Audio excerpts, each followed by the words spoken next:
Bonjour à tous et à toutes, bienvenue sur le plateau de Village Semences au Salon international de l'agriculture pour ce premier numéro de Poussons le débat. Alors chaque jour sur ce plateau, nous allons aborder tout ce qui fait l'actualité de l'agriculture et plus spécifiquement du secteur des semences. À chaque fois, il s'agit bien évidemment de débats sans langue de bois. Messieurs, vous savez ce qu'il vous reste à faire. Aujourd'hui, on va parler de la souveraineté alimentaire et du rôle que peut jouer le secteur des semences pour conquérir ou reconquérir cette souveraineté alimentaire. Et pour en parler, je vous présente nos invités. Pierre Pagès, bonjour Pierre. Bonjour Philippe. Vous êtes président de SEMAE. SEMAE, c'est l'interprofession des semences. C'est l'interprofession des semences. C'est nous qui organisons ce plateau pour toute la semaine du salon. On est très heureux de vous accueillir et de pouvoir présenter la filière à tous les visiteurs du salon. À vos côtés, Cyriaque Renier-Mangin, bonjour. Oui, bonjour Philippe. Alors vous êtes producteur de semences, mais de semences bio, c'est ça? Dans quelle région? Aix-en-Provence, le sud de la France, potagère en bio et en biodynamie. Et on verra d'ailleurs que finalement, entre les grandes entreprises de semences et vous, il y a aussi des passerelles. Et à vos côtés, Gilles Robillard. Bonjour Gilles. Bonjour Philippe. Alors vous êtes président de Terrinovia, c'est l'Institut technique des huiles et protéines végétales, ou je me trompe? Eh bien écoutez, c'est l'Institut technique qui va chapeauter un peu tout ce qui est la recherche appliquée concernant toutes les plantes riches en huiles et protéines végétales, colza, tournesol, tous les protéagineux et légumineuses. Alors Pierre Pagès, on va commencer avec vous. Tout d'abord, pour ceux qui nous regardent et qui ne sont pas forcément des spécialistes du monde agricole, la filière semences aujourd'hui, c'est combien de divisions ? Alors la filière semences, c'est 5 familles professionnelles qui sont constitutives de l'interprofession, puisqu'on est bien dans une interprofession ici, où on va rassembler à la fois les entreprises de sélection et les entreprises de production de semences, mais aussi les agriculteurs multiplicateurs, les utilisateurs et les distributeurs de semences, et les distributeurs et les clients finaux. Donc on essaie de représenter la totalité de la filière, et c'est d'abord une plateforme d'échange entre toutes ces familles-là. Et toutes les obédiences, si je puis dire entre guillemets, sont représentées. Cyriaque, vous êtes producteur de semences bio, vous le disiez, près d'Aix-en-Provence. Vous vous y retrouvez, vous, dans cette famille? Nous y avons notre place, puisque l'interprofession, c'est l'ensemble des acteurs. Donc vous parliez d'obédience, il y a ici une notion de famille et de diversité, oui. Et Gilles, alors donc vous, quelque part chez Terrinovia, votre rôle, c'est un peu de mettre en musique toutes les attentes des producteurs, des multiplicateurs de semences, qui sont sans doute les agriculteurs les plus discrets du monde de l'agriculture. Ben écoutez, on est un peu l'interface finalement entre les producteurs et producteurs agriculteurs et les producteurs de semences. Et c'est vrai qu'on a besoin de l'interprofession SEMAE pour tout un tas de réglementations et de travail sur les semences. Si je dis que votre rôle, c'est de rendre possible toutes les envies et tous les besoins des agriculteurs, je me trompe ou pas? Alors on pourrait dire rendre possible l'impossible, je ne sais pas, mais c'est bien de travailler justement avec les partenaires semenciers, faire remonter les problématiques et les attentes des agriculteurs producteurs. Alors Pierre Pagès, je le disais en ouverture, on va parler de souveraineté alimentaire. Quand on pense souveraineté alimentaire, quand on pense agriculture, fatalement on pense aux graines, aux semences, parce que c'est au début de tout le processus. Donc votre rôle est essentiel. On a l'habitude de dire que tout commence par les semences ici. En fait, c'est le premier maillon de la chaîne, et donc c'est important que quand on parle de souveraineté, on l'aborde aussi sous l'angle des semences et la capacité qu'on a à pouvoir alimenter l'agriculture française d'une certaine manière, mais pas que. On a aussi une vocation d'exportation, mais aborder l'agriculture dans toute sa diversité. L'agriculture, elle n'est pas unique, et donc l'objectif qu'on a aussi dans l'interprofession, c'est de pouvoir s'organiser pour entretenir cette diversité et alimenter toute la diversité de l'agriculture en semences. Alors avant, je voudrais qu'on soit quand même très précis sur les termes, parce que c'est vrai qu'on entend beaucoup parler à longueur de JT de souveraineté alimentaire. Ça fait bien dans le 20h d'ailleurs de coller le mot souveraineté alimentaire à côté peut-être du mot durable. C'est quoi la souveraineté alimentaire, pour être très clair ? Alors la souveraineté alimentaire, c'est, je pense, la capacité d'assurer suffisamment de production, ou en tout cas de pouvoir permettre à la population de se nourrir. Je crois que c'est ça la donnée de base, et de se nourrir à partir de production telle qu'on l'envisage nous, en termes de conditions de production, de lieux de production. Alors c'est quoi? C'est du protectionnisme? C'est-à-dire qu'on fait de la semence uniquement pour nous, pour être totalement indépendant du reste du monde? Absolument pas, on est dans un marché qui est complètement ouvert et celui des semences c'est un marché qui est pour le coup très globalisé pour l'essentiel des espèces, mais ça veut pas dire que on ne doit pas entretenir cette diversité dont je parlais tout à l'heure. La population et la société attend pas seulement un schéma de semences, de grandes cultures très stéréotypé. Il y a une forme de diversité d'acteurs, une diversité d'agriculture qu'on doit servir aussi. Les modes de production sont très divers et c'est à ça qu'on doit répondre, la filière semence. Cyriac, moi je voudrais votre vision d'agriculteur bio sur la souveraineté. La souveraineté, c'est finalement aussi le maintien des traditions, c'est être fier d'où on part pour le vivre ensemble. Le vivre ensemble, c'est cette diversité.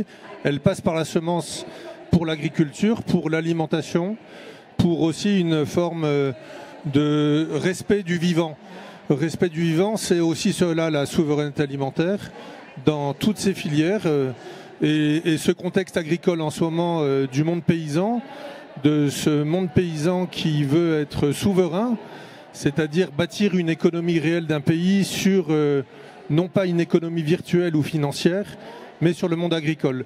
La souveraineté alimentaire, elle est de toutes ces obédiences, pour reprendre votre terminologie, elle est de cette diversité et elle part finalement de la fertilité des sols pour aller jusqu'au panier de la ménagère. Alors, j'avais dit au début, pas de langue de bois. Qu'est-ce que vous avez de commun, vous, près d'Aix-en-Provence, avec des grandes entreprises, des grandes firmes semencières? Le même cœur de métier, la graine, la graine potagère en ce qui nous concerne, la matrice, le vivant, une façon de l'appréhender qui est la fertilité, la biodiversité, et puis après, bien sûr, de s'interroger dans ce qui nous réunit, c'est ce qui nous fait dans notre singularité.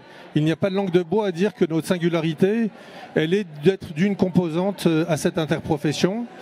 Et l'agriculture biologique, dans son acception pure, qui part de cette diversité, qui s'interroge à ce qui peut ou pas être en lien avec la semence, c'est aussi cela la complémentarité. Alors, quand on parle de souveraineté alimentaire, depuis quelques mois aussi, on se pose des questions, parce que depuis pratiquement 2 ans, la guerre a éclaté entre la Russie et l'Ukraine. La Russie a envahi l'Ukraine, et ça a des conséquences directes pour votre secteur, Pierre, pour les semences notamment. Oui, ça a des conséquences parce que je le disais tout à l'heure, enfin, ça a 2 conséquences principales. On s'est rendu compte qu'on était assez dépendant d'ailleurs de ces pays, notamment de l'Ukraine. Alors en fait, on est dépendant sur la production de céréales, notamment essentiellement de céréales, mais on a aussi, c'est aussi pour nous des marchés d'exportation. Et quand on regarde, par exemple, la position de la Russie, qui est en train, on peut parler de souveraineté aussi de leur point de vue, qui sont en train de relocaliser la production sur la Russie. C'est un problème pour nous parce que c'est un débouché important. On doit se réorganiser en fonction de ça.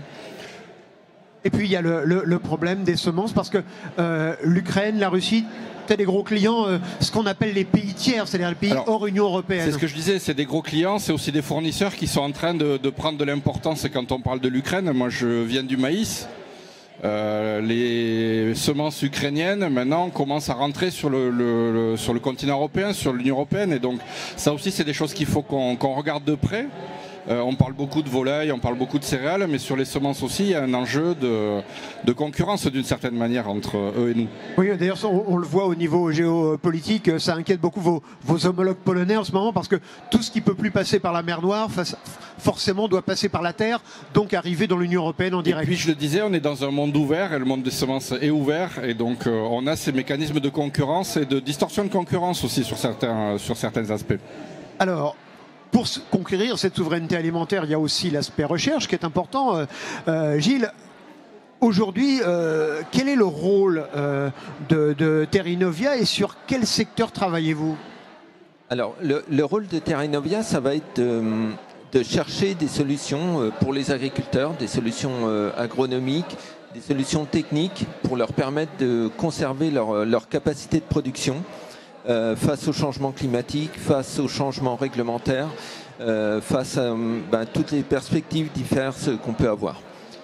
Alors ensuite, le rôle des semences, pour nous, il est très important puisqu'on sait, et ça a été dit par Pierre, je pense, et on se rejoint tous sur ce sujet-là, c'est qu'on est vraiment, c'est le début du processus de production. Et Terra Innovia va pouvoir apporter son expertise quant à l'évaluation variétale, savoir quelles sont les qualités des variétés qui vont être inscrites, ce qu'elles vont apporter, leurs qualités technologiques, agronomiques, environnementales, et in fine, quels vont être les gains qu'elles vont apporter aux agriculteurs sur les territoires. Alors sur certains programmes de recherche, vous pouvez nous donner des exemples de ce qui se fait ?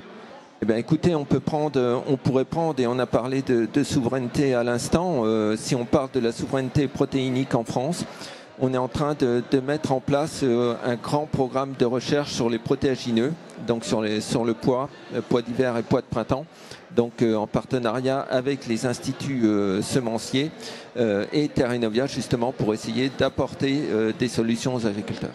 Alors en préparant cette émission, j'ai vu que chez Terra Innovia, vous travaillez sur le concept du colza robuste. C'est quoi le colza robuste ? Alors le colza robuste, c'est un... On pourrait l'appeler un colza agroécologique aussi. L'objectif du colza robuste, vous le savez, dans la réglementation qui évolue, on a dû faire face à un retrait d'une molécule insecticide avec, pour le coup, aucune solution alternative chimique. L'objectif de Terra Innovia était de mettre en place un colza, de trouver toutes les conditions pour arriver à avoir un colza qui soit suffisamment développé, qui soit suffisamment en capacité d'absorber ou de faire face aux ravageurs, donc aux insectes, en début d'automne. Alors Cyriaque, je vous voyais légèrement sourire en écoutant Gilles sur le colza robuste. Oui, l'innovation, c'est au cœur de nos processus. Il est important pour nous en agrobiologie, donc en agroécologie, de ne jamais isoler la structure du modèle de recherche du mode d'utilisation. Et je souris parce qu'il y a toujours cette façon que nous avons de penser innovation et de penser utilisation. On ne peut pas soustraire d'un modèle de recherche en laboratoire l'utilisation et la pérennité d'un modèle. Tout vient de la semence, comme ça a été rappelé par le président Pagès, mais tout revient à l'agriculteur. L'itinéraire culturel, c'est finalement aussi toute cette différence. Nous le savons. Le savoir-faire, travailler un sol, les rotations, les associations. Alors oui, au colza robuste, oui, aux semences agroécologiques, mais il importe aussi d'être global dans la démarche. Oui, justement, Pierre Pagès, sur l'innovation, il y a un sujet dont on parle beaucoup et dont on a beaucoup parlé ces dernières semaines, c'est celui des NGT. Ça évolue un petit peu au niveau européen, hein, je crois que c'est le cas de le dire. Mais pour vous, l'idée, c'est de pousser quand même tous les pions les uns à côté des autres au même niveau, que ce soit justement les NBT ou plutôt les semences bio ? Je crois que c'est pas l'un à la place de l'autre en fait. On a des objectifs qui nous sont posés, des attentes qui sont posées à l'agriculture globalement du reste. C'est pas uniquement au secteur des semences. Les semences, c'est un des outils pour répondre à ces attentes agroécologie, réchauffement climatique, et qui sont les deux principales. Mais je crois que globalement, c'est l'adaptation au milieu dont on a besoin et la sélection variétale, quelle qu'elle soit, doit permettre d'atteindre ces objectifs-là. Après, les NGT, c'est un outil essentiel parce qu'il doit nous permettre d'accélérer. Il a un effet accélérateur, et c'est bien dans ce sens-là que le règlement européen est proposé, de dire, en tout cas pour les NGT1, on veut que ça permette d'accélérer les processus de recherche pour quelque chose qu'on aurait obtenu normalement ou qui est naturellement présent. Mais c'est un outil, encore une fois, on a besoin de tous les outils, de toute la diversité d'outils pour pouvoir répondre à ces objectifs-là. Encore une fois, c'est l'adaptation au milieu qui est l'élément clé. Et il n'y a pas une chapelle, c'est tout le monde en avant, parce que la souveraineté alimentaire se fera sur plusieurs niveaux. En tout cas, nous, on ne porte pas de chapelle, on est vraiment, on a une vision très large, et c'est comme ça qu'on a construit l'interprofession. Gilles. Je pense que c'est important, ce qu'a rappelé Pierre, c'est que les NGT ne seront pas l'alpha et l'oméga. C'est une boîte à outils. On sait que nos agriculteurs, nos agricultures, les différents modèles de production qu'on a et qu'on aura vont devoir s'adapter aux changements climatiques, aux changements réglementaires, enfin aux enjeux de souveraineté, aux enjeux de décarbonation. On a finalement de nombreux défis. La production de biomasse, on sait, il faudra répondre finalement à la réduction des produits pétroliers. par la production de biomasse, on sait que demain, on va devoir produire. On parlait de colza robuste. Le colza robuste est un outil. La sélection variétale, les NGT seront un autre produit. L'agronomie en sera un autre. Finalement, ça va être la succession des outils qu'on aura dans notre boîte qui vont nous permettre de continuer de produire. Mais est-ce qu'on n'est pas en train de, j'allais dire, de retrouver une situation qu'on a déjà connue avec un autre label qui était celui des OGM, où on nous disait oui, la quête de la souveraineté alimentaire, tout le monde était d'accord, voilà les moyens qu'on va mettre en place, et là plus personne n'était d'accord. Est-ce qu'on n'a pas l'impression qu'aujourd'hui tout le monde va dire ouais, souveraineté alimentaire, pas de problème, mais avec les NGT, ah ben non, on veut pas? Non, je pense qu'aujourd'hui on est dans un autre débat. Enfin, on n'avait pas ces enjeux à l'époque des OGM, par exemple, on n'avait pas ces enjeux de changement climatique, ou du moins ils étaient déjà amorcés, mais on n'en prenait pas conscience. On avait peut-être moins ces enjeux de souveraineté alimentaire, on avait moins d'enjeux de réglementation, on avait moins d'enjeux de besoin de production. Et je pense qu'aujourd'hui, le débat est tout autre. Pierre, ces questions d'acceptation sociétale, c'est un truc de journaliste ou c'est quelque chose de vraiment important? Non, je crois qu'il faut pas en avoir peur. Il faut être transparent sur ce qu'on fait. Ces techniques-là, elles sont là. Comme ça a été rappelé, on aura besoin de tout pour arriver à répondre aux défis. Et je crois que le principal changement par rapport à la situation que vous évoquez des OGM, c'est celui-là. On doit assurer la production, mais on doit assurer aussi l'adaptation et les transitions qui nous sont demandées et qui sont attendues aujourd'hui. Donc l'acceptation, elle sera là, et nous, on doit être transparent sur la façon dont on travaille, la filière semencière. Et d'ailleurs, on l'avait écrit dans le plan filière qu'on a fait suite aux Egalim, où on a dit, nous, on veut être transparent sur les modes d'obtention, sur les variétés, parce que je rappelais le maître mot d'une certaine manière de notre filière, c'est la diversité. Il faut qu'on l'assume, cette diversité-là, et il faut aussi qu'on soit transparent par rapport à ça. Alors, je voudrais qu'on soit très concret, Cyriac. On nous parle beaucoup du bouleversement climatique, du réchauffement climatique. Vu d'Aix-en-Provence, ça vous le ressentez, vous, ou pas? Vous êtes déjà naturellement dans une zone chaude. Écoutez, là, il y a beaucoup de bouleversements dans tout ce que vous venez d'aborder, aussi bien au niveau des NGT que du changement climatique, plus que du réchauffement. En tout cas, pour nous, sans opposer aucun système, il est certain, pour revenir à cela, que les nouvelles technologies ne seront pas le Graal pour être une réponse à la souveraineté alimentaire, et encore moins pour faire face au réchauffement climatique. En tout cas, Aix-en-Provence, oui, et nous travaillons durablement sur ces questions-là. Quand vous dites durablement? Durablement, depuis 22 ans, nous sélectionnons en agroécologie sur des contextes hydriques compliqués, avec des applicatifs qui sont aussi en Afrique de l'Ouest, sur des filières potagères qui soient là pour être dans l'autosuffisance. Donc c'est un contexte que nous avons pris en compte, et oui, il faut réfléchir et travailler pour cela. On parle du sud de la France, mais nous avons des réseaux de production partout en France, et dans les Pays de Loire, tout comme en Bretagne, le contexte de ce changement climatique nécessite que toute la recherche s'y attelle. Alors justement, côté recherche, bon, on a déjà évoqué certains programmes de recherche. Aujourd'hui, est-ce que vous travaillez avec les organismes publics de recherche? On va parler de l'INRAE et du CIRAD également. Le CIRAD qui devient un partenaire important, parce que eux, l'agriculture du Sud, l'agriculture du pays chaud, ils connaissent bien. Et le stress hydrique, ils connaissent bien. Eh bien, écoutez, oui, on travaille avec les deux grands partenaires publics, INRAE et CIRAD, même avec d'autres universités, c'est pas le souci. Et juste pour montrer les collaborations qu'on a, on a organisé, il y a eu d'organiser il y a quelques semaines au Sénégal une conférence sur les légumineuses, donc justement avec un partenariat INRAE et CIRAD.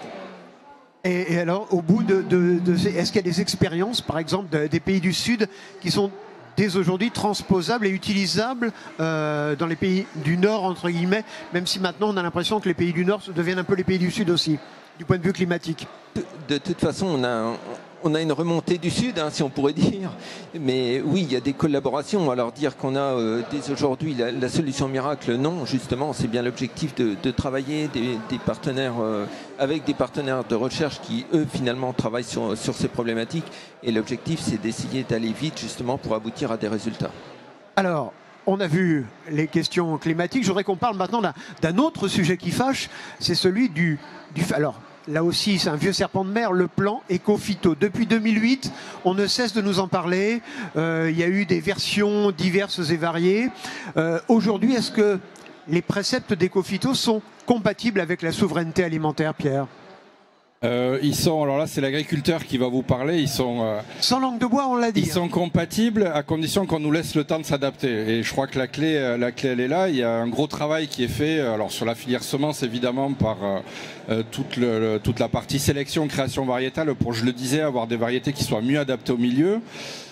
On a aussi, et ça c'est assez nouveau, des fonds importants qui ont été dédiés par le gouvernement et par l'État justement pour trouver des méthodes de substitution. Il faudra du temps. 146 millions d'euros de mémoire. Et on a pris, les semences ont pris leur part en fait et on a lancé des projets, on répond à des appels à projets pour aller dans ce sens-là. Donc oui, ça peut nous permettre d'avancer, mais encore une fois, il y a toujours une question de pas de temps. On a besoin d'adaptation. Aujourd'hui, on a des retraits de molécules sur certaines espèces où on ne nous a pas laissé le temps de nous adapter.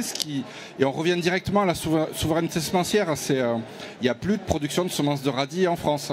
Pourquoi ? Parce qu'on n'a plus les moyens de les protéger, on n'a plus les moyens de les produire dans des conditions satisfaisantes. Donc c'est parti ailleurs, on ne manquera pas de semences. Ça vient d'où les semences de radis alors ça vient hors Union Européenne, ça rentre d'autres pays de production. On fragilise la production parce que quand on parle de souveraineté, c'est aussi ne pas dépendre des autres pour ce dont on a besoin chez nous. Et là, on est en train de mettre à mal la filière si on ne se donne pas suffisamment de temps.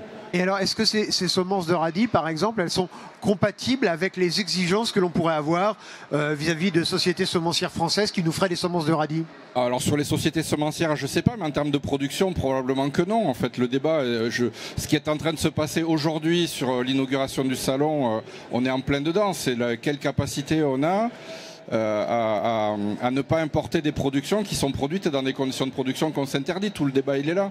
Donc, quelle capacité d'adaptation on a, et on est en train de travailler avec les pouvoirs publics, avec l'État, pour essayer d'éviter de se retrouver dans ces situations. Parce que c'est ça aussi l'idée de la souveraineté alimentaire, c'est d'être moins dépendant, voire pas dépendant des autres. On est deuxième producteur mondial, premier exportateur mondial de semences. Donc ça donne un gage de puissance certainement, mais surtout de qualité sur la filière de production de semences française. On ne devient pas premier par hasard. Donc c'est aussi ça qu'il faut qu'on préserve. Ça veut bien dire qu'on a aujourd'hui une position qui nous permet de servir notre agriculture, mais largement au-delà de ça.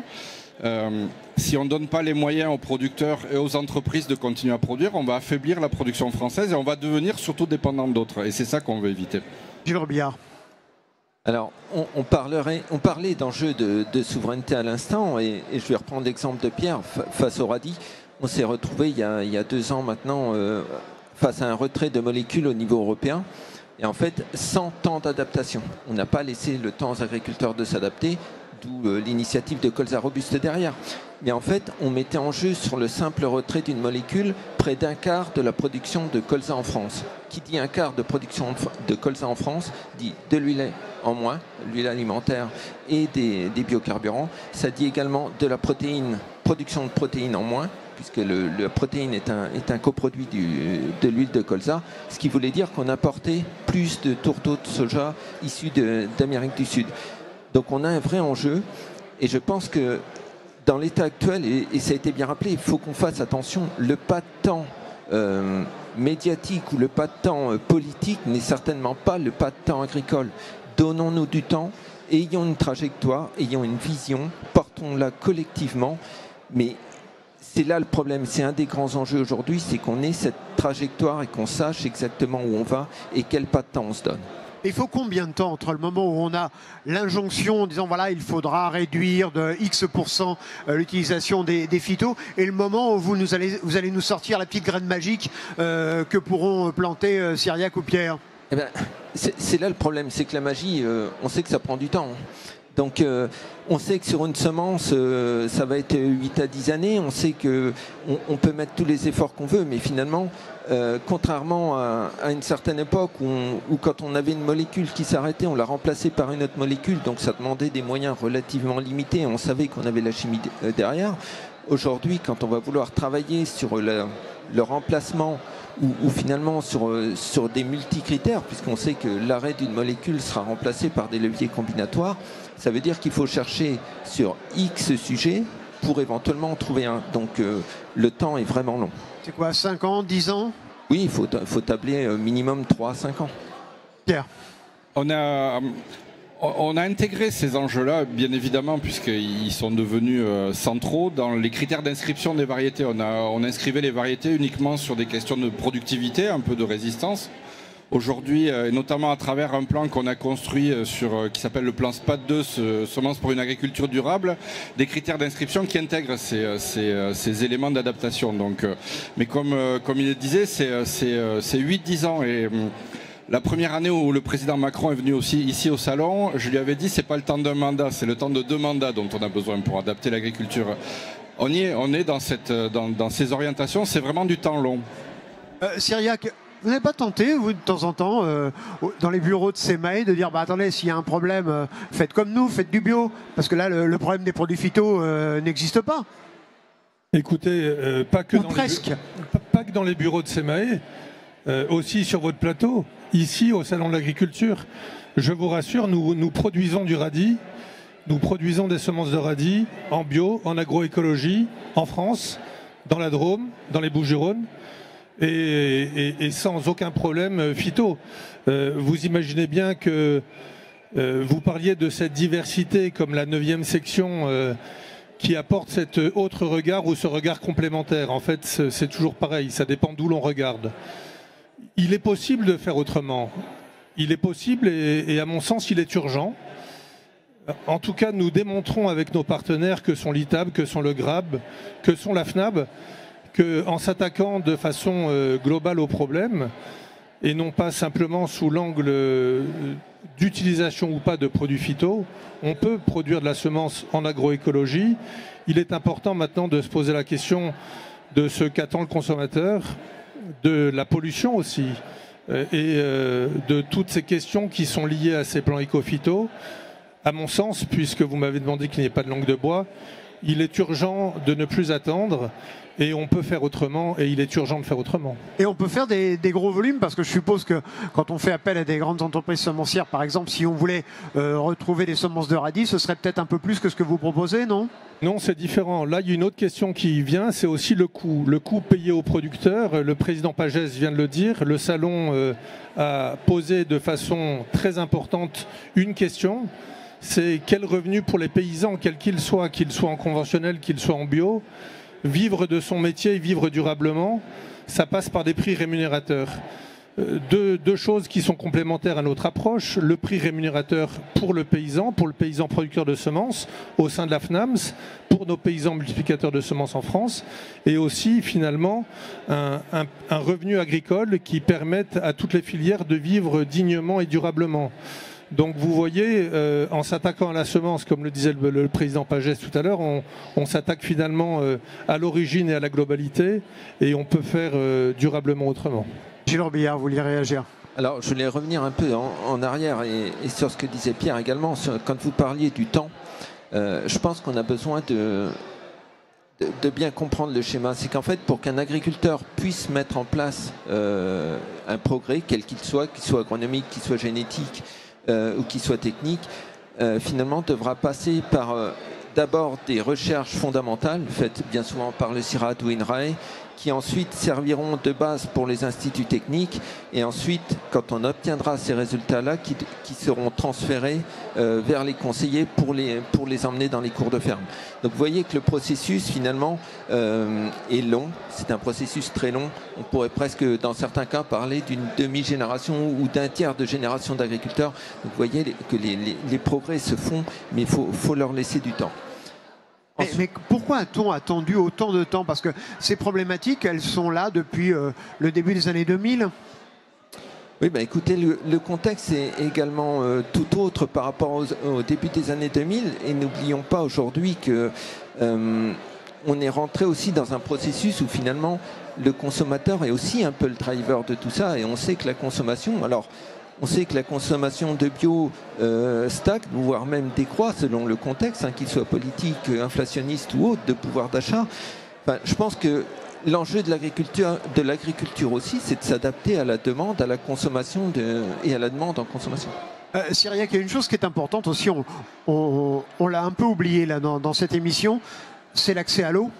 C'est l'eau, parce que dans votre métier, je pense que Pierre Pagès le confirmera, pour des semences, pour produire des semences, il faut de l'eau, il faut un accès à l'eau, alors pas illimité, mais en tout cas assez ouvert. Il faut un accès à l'eau et merci de poser cette question. On ne peut pas faire de maraîchage sans eau, on ne peut pas produire de semences sans eau. Il est une ineptie de dire que l'on peut faire de la semence sans eau. Mais comme on le disait précédemment, avec de l'eau en quantité, certes, après il faut travailler sur les itinéraires techniques pour utiliser de moins en moins d'eau, dans les assolements, dans les rotations, dans les associations, dans la réintroduction bien sûr de l'agroforesterie aussi, qui est une réponse finalement globale à ce changement climatique et à cette raréfaction de l'eau, mais une eau aussi, une eau de qualité, une eau qui ne soit pas polluée. Pierre, on ne l'a pas dit parce que là on s'est arrêté sur les semences en elles-mêmes, que l'on peut voir d'ailleurs sur le stand de SEMAE au Salon de l'Agriculture. Mais est-ce qu'il n'y a pas aussi dans vos métiers des changements professionnels, des changements d'habitude, des changements de savoir-faire pour répondre à ces nouvelles attentes ? De toute façon, le monde agricole change globalement. L'adaptation, elle est permanente et on vient de parler du sujet de l'eau. On peut le prendre par les deux bouts. Cyriaque a effectivement mentionné le travail qu'on fait sur l'utilisation de l'eau, les économies, l'optimisation de l'utilisation. On a quand même besoin de ressources aussi. On n'aura pas de semences et on n'aura pas de souveraineté semencière si on n'arrive pas à optimiser, à sécuriser ce besoin en eau. Et les agriculteurs, encore une fois, je le vois sur mon exploitation tous les jours, on adapte nos modes de production pour aussi sur les semences être plus efficace, répondre aux enjeux, faire intégrer les évolutions en termes de production. Il faut l'expliquer aussi à tous les visiteurs du Salon de l'Agriculture, à tous ceux qui depuis quelque temps se passionnent pour les questions agricoles, c'est que c'est pas qu'une question de protectionnisme, c'est une question de marché, c'est une question d'emploi, c'est une question de revenus. On est sur une filière qui est ouverte et une filière qui est dynamique, je le disais, quand on reprend les chiffres, c'est 18 000 agriculteurs, c'est pratiquement 300 entreprises avec toute la diversité, ça va des géants internationaux jusqu'à des petites entreprises locales qui sont dans ce monde des semences et qui ont besoin de savoir-faire, qui ont besoin de compétences, qui ont besoin d'hommes et de femmes qui viennent travailler dans cette profession-là. Alors messieurs, moi je voudrais vous poser la même question à vous trois, puisqu'il nous reste quelques minutes avant la fin de cette émission. Souveraineté alimentaire d'ici 2050, on y croit ou on n'y croit pas, Gilles Robillard ? En tout cas, c'est le défi qu'on porte et qu'on porte collectivement. Transition et souveraineté, finalement arriver à adapter nos exploitations agricoles et adapter le conseil, la recherche agronomique justement pour l'obtenir, oui. On y arrivera ? J'ai bien confiance, oui. Cyriaque Rognet-Mangin, alors l'autosuffisance alimentaire, alors j'allais dire en bio. L'autosuffisance alimentaire, tout simplement, Philippe, elle passe par des semences agroécologiques, sans nul doute, et il est évident qu'elle passe par des semences françaises pour une souveraineté alimentaire de notre pays, de notre beau pays, avec des revenus qui puissent rémunérer le paysan multiplicateur de semences, donc avec une volonté des acteurs aussi de relocaliser la production de semences en France dans un modèle qui permettra de vivre sans perfusion, bien sûr, de subventions et pour alimenter la ferme France. Pierre Pagès, pour conclure, vous, la souveraineté alimentaire, à l'horizon combien pour vous ? C'est un combat permanent, donc on peut dire 2030, 2050, mais si j'y croyais pas, je serais pas là aujourd'hui à vous parler. Donc je pense qu'on fait tout un travail, on continue à faire tout un travail à l'interprofession pour adapter nos métiers, pour adapter nos façons de travailler, justement pour intégrer ces problématiques-là et se fixer comme enjeu de pouvoir accompagner ces transitions et être encore là demain. Une filière forte, on a de belles entreprises aujourd'hui en France, des agriculteurs engagés sur ces productions là, il faut qu'on le préserve, il faut qu'on assure une continuité, un avenir à cette filière-là. Eh bien, merci messieurs de nous avoir éclairés sur ce dossier de la souveraineté alimentaire. On voit que c'est encore un long chemin, mais avec des entreprises, à la fois des entreprises importantes, des entreprises moins importantes, des entreprises issues de l'agriculture biologique. Vous donnez l'impression qu'on va tout de même y arriver. J'allais oublier les instituts de recherche, bien évidemment. Merci beaucoup. Merci à vous de nous avoir suivis. Et puis d'ici demain, je vous retrouverai pour une autre émission. Mais prenez soin de vous. Et comme le disait René Barjavel, faites attention à la terre qui est une graine en train de germer. À demain.